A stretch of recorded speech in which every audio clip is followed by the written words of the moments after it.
This week on The Informed, joining us is Ryan Smith, the Shadow Minister for Planning and Housing, and wears the mantle of one of Australia's hardest working and most honest politicians, and Caroline Council, who is also one of Australia's leading family law lawyers and also a champion advocate for her clients. Welcome, team. Thank you. Hello. Now, the Deloitte report that has just come out that ranks Victoria as the worst place to do business in.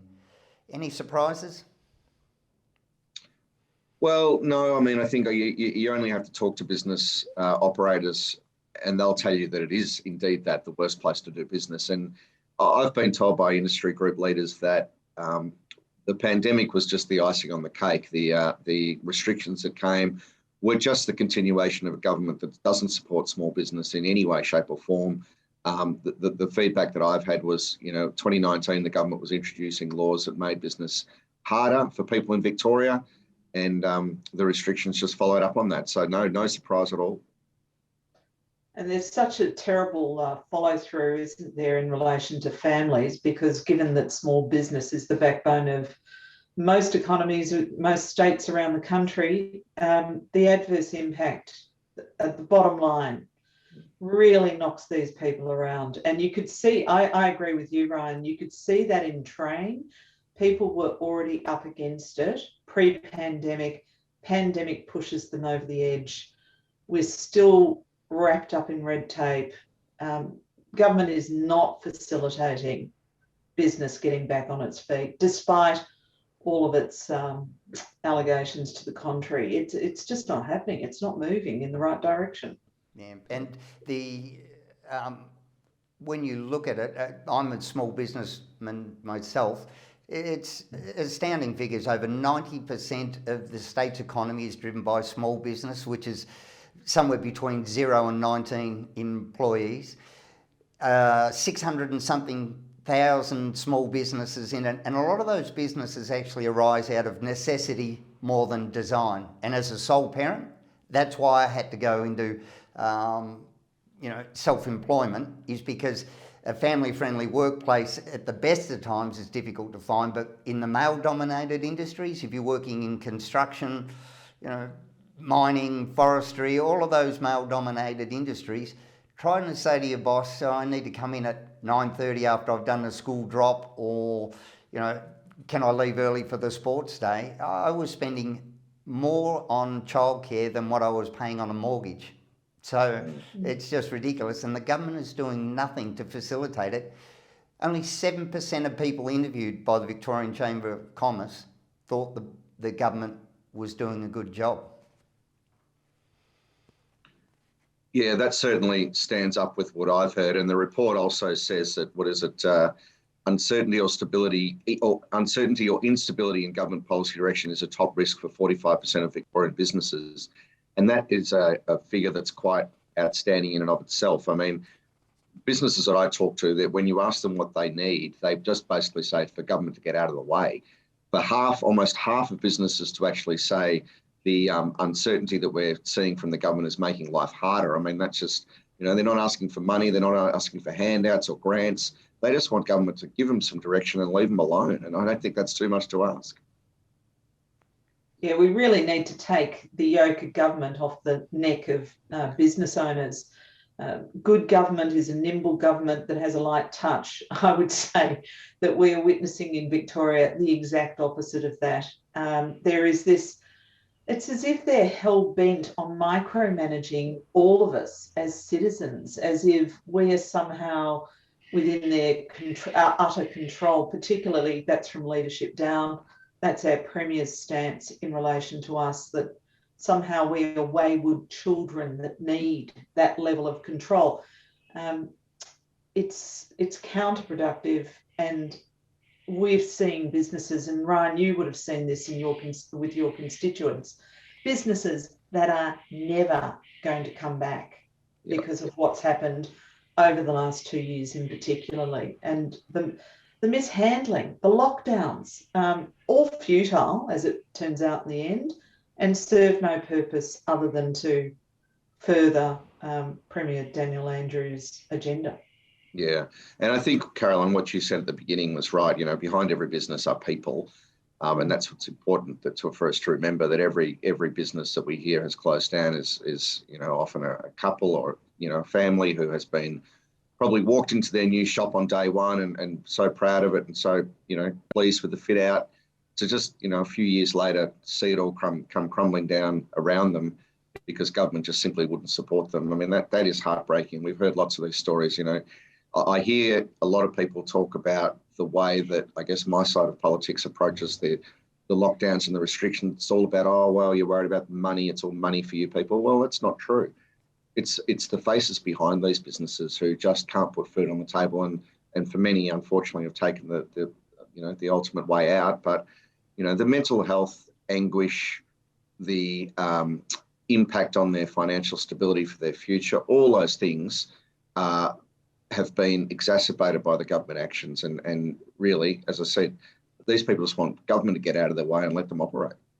And Caroline, you would know from your profession that financial stress, mortgage stress, all of these things directly impact marriage breakdowns, domestic violence, the flow-on effects to the impact on children from these events. It's not just when we get people saying, oh, it's not just the economy. It's not economy or health. It's not a binary choice. The two are inextricably linked, and you will not have good health and a functioning society without a good functioning economy. That when the good times are good, crime goes down, mental health goes down. All of these things are directly linked. And Andrews the other day with his triple vaccination statement, I could just feel the wind being knocked out of the hospitality and tourism sector. Like, finally, some light at the end of the tunnel. Here we are opening. I couldn't imagine being overseas at the moment and thinking, right, we're off to Australia. Oh, you know what?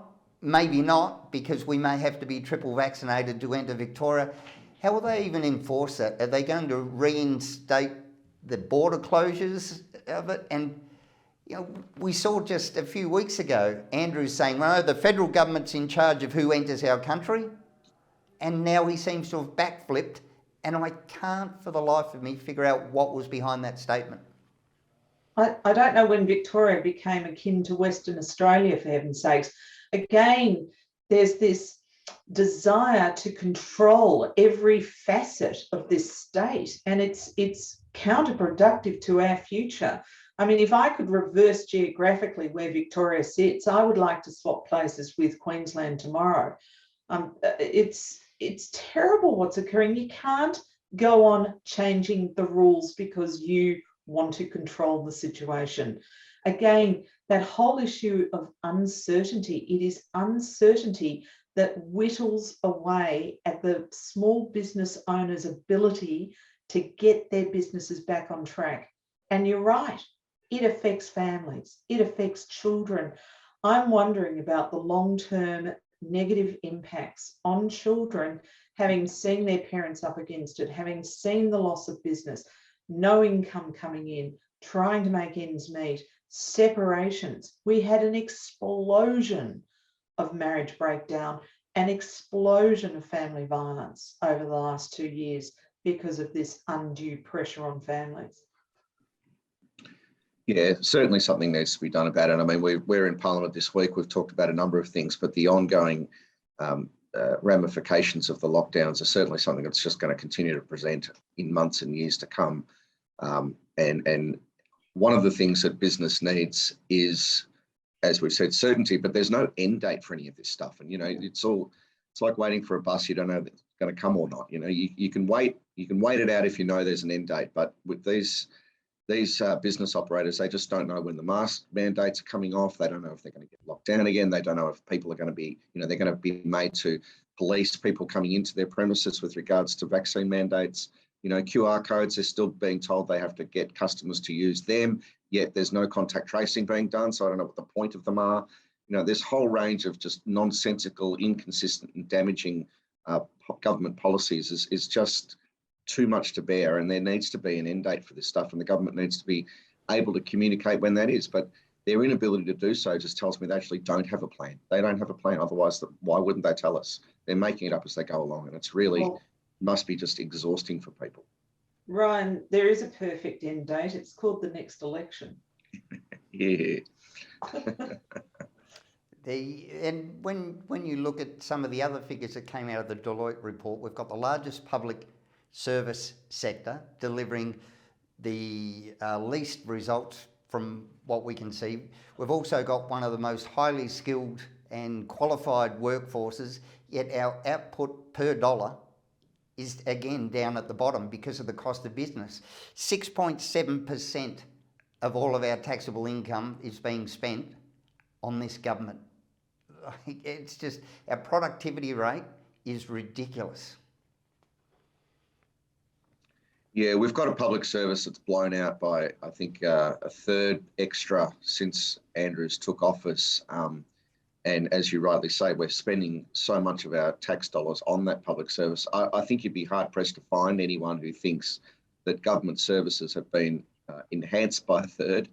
And you've also got to remember, one of the most direct things government could do to help small business, particularly in the CBD, is to get the public service back in the office. But there is no sign at all that Daniel Andrews is intending to put those people back into work. I mean, we're talking about literally tens of thousands of people who could be supporting retail and cafes and restaurants and other hospitality venues that just aren't being put back. I mean, a government's role is to lead by example. If you want the economy to pick up, if you want the CBD to become vibrant again, then make the first move, get those public servants out of their homes, back into the office, back on the street supporting small business. That would be just one of the best and most direct things government could do tomorrow.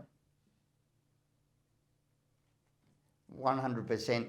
And this will be felt for generations. When these businesses fall over, homes go with it. A lot of small businesses have actually used their personal wealth. They're not bank loans that aren't secured. They're not investor loans. This will shatter families, which will then divide them, which will end up in divorce, which will then impact children, which will then impact our education system going forward, then our mental health system. We've already got our elective surgery at the moment.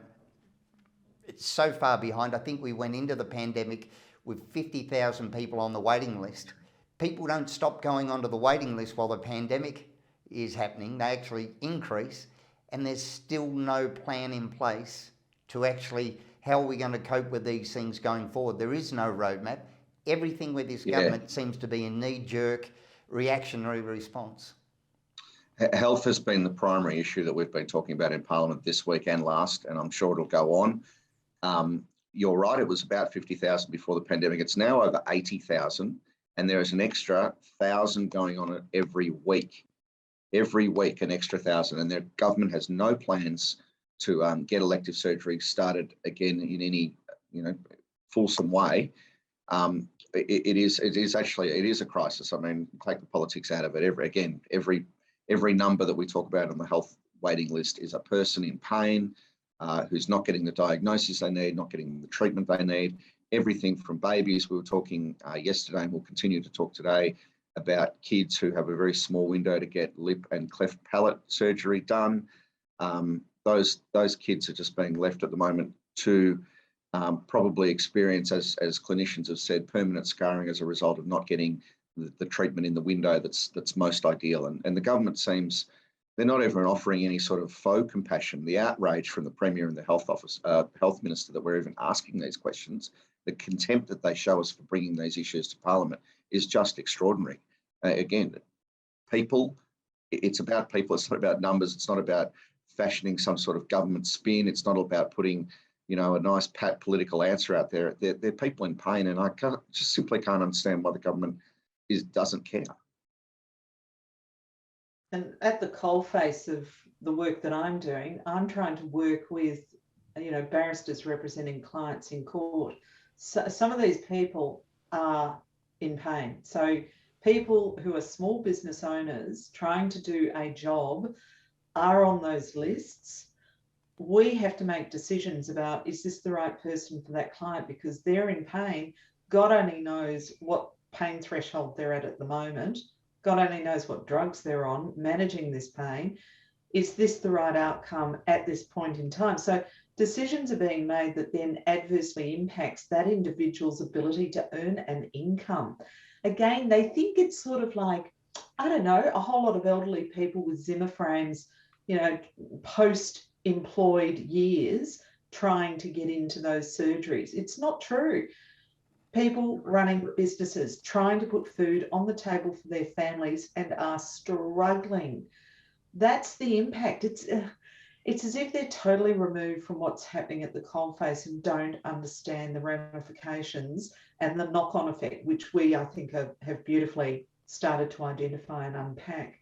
And we've also seen some terrible decisions by local governments and councils as well. There was one instance where a Richmond cafe had to pay a $5,000 permit fee for outside seating during the pandemic. So you can have outside seating, yes, you can function, but we're going to sting you $5,000 to take up those car parks. Really, at what point do we go, you know, you're patronising performative $20 vouchers to get people back in? It's trying to fill a bucket with a hole in it. Stop taking it from them with one hand and then making grand announcements that you're giving it back and supporting them with the other. Yeah, that's right. I mean, again, government needs to get out of their way. Stop. You're rightly putting it out. You know, stop taking money from them that you don't need to. Just it seems like the big message is Melbourne and Victoria more broadly is closed for business. We don't want you operating, and if you try to, we're going to make it as hard as we possibly can. That seems to be the policy direction of the government, and it's very difficult to understand. And it's no wonder those that can move, those that can invest their money in other states are doing so in droves. You know, we're the only state in Australia to have a net loss of population over the last 12 months, the only one. People are desperate to get out of here because they can't operate. Mostly, I've got friends who moved up to Queensland because they couldn't operate here with their audio-visual hire business. Couldn't operate here, so they left. And they're just one example of many. And in the Deloitte report, there were 288 of those people interviewed that actually ran businesses across other states and territories. So it's not that they didn't have a fair comparison. They've actually done business in multiple states and still found Victoria the worst. And yet I think the Chamber of Commerce has recommended a business concierge be appointed because the system is that hard to navigate and the things that are available are that hard to find that they serve no purpose. And again, any business or state that has an initiative or a policy in place that isn't being taken up, they need to look at why it's not being taken up. Is it not fit for purpose, or is it just wasting our money again, having this thing in place, overseen by bureaucrats, costing us money that no one uses so that they can tick that box and go, yes, you know, we've done that, we're looking into that, and have no KPIs on it? Well, that extra third of the public service has to do something. Why do you say that? Well, they're clearly, you know, well, they're onto it. It's so Monty Python-esque, it's not funny.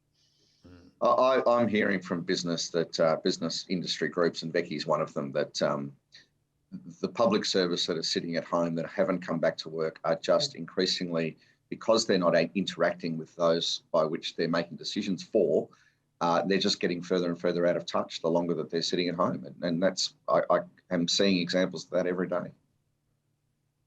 All right, so what's the way back? Where do we go apart from a change of government?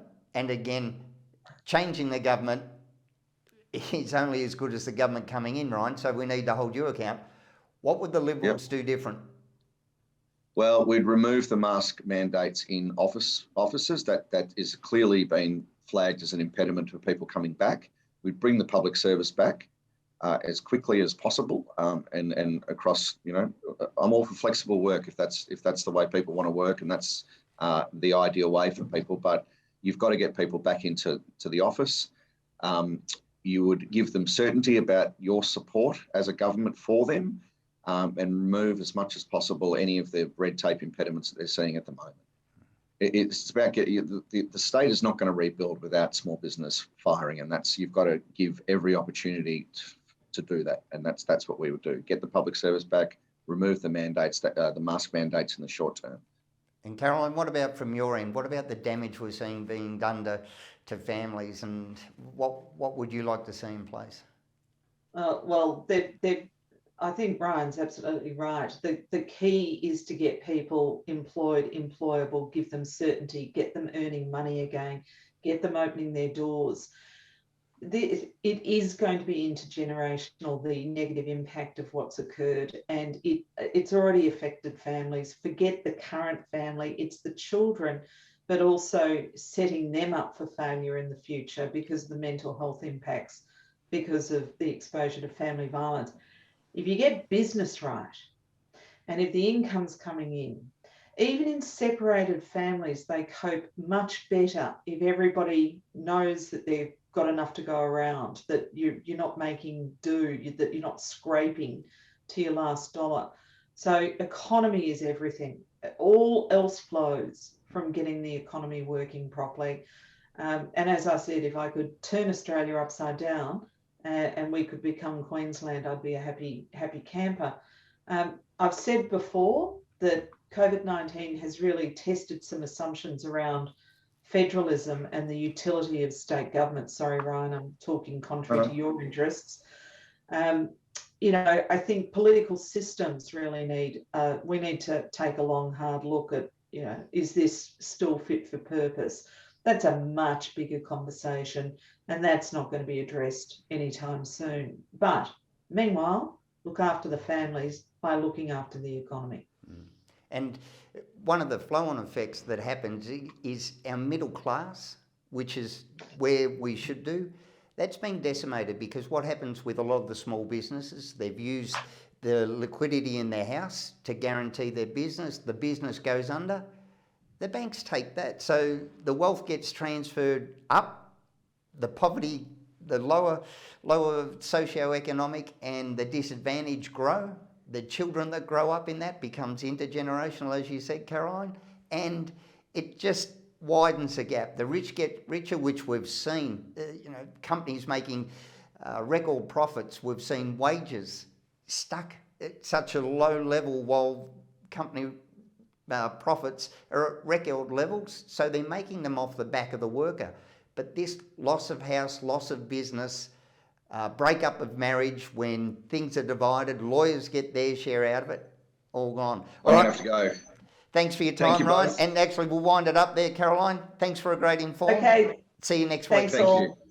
Bye. Thanks, Caroline. Thanks, Michael. Bye. Take care.